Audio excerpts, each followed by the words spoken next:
বাংলাদেশে আবার ভোট হচ্ছে নাকি? বাংলাদেশ জিহাদি শক্তিরা ছাপ্পা মারে ভোট করবে আর ক্ষমতায় আসবে।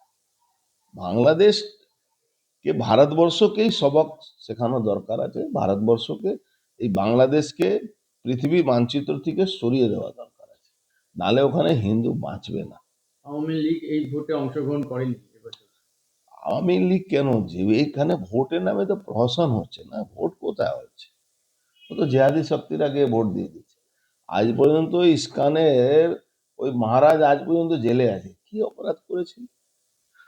এটাকে ভারতবর্ষকে, মানে আমরা সবাই আবেদন করব ভারতবর্ষ, দেখুন, কোনো একটা দেশের উপরে আক্রমণ করা আমার মুখে বললে তো হবে না, অনেক রকম পরিস্থিতি থেকে সম্মুখ হতে হবে। কিন্তু ভারতবর্ষের সমস্ত পৃথিবীতে যেখানে হিন্দুরা থাকে তাদের মনে একটা ধারণা আছে কি আমাদের ভারতবর্ষের প্রধানমন্ত্রী মোদিজি হিন্দুদের পাশে দাঁড়াবেন আর ওখান থেকে হিন্দুদেরকে বাঁচাবেন। এটা আমাদের আবেদন, আবদার সবই বলতে পারেন। আমাদের শুধু না, পৃথিবীর যত হিন্দু আছে, পৃথিবীর যত মানুষ আছেন যারা হিন্দু আছেন, তাদেরকে এইটা ভাবতে হবে, এইটা আবেদন রাখতে হবে।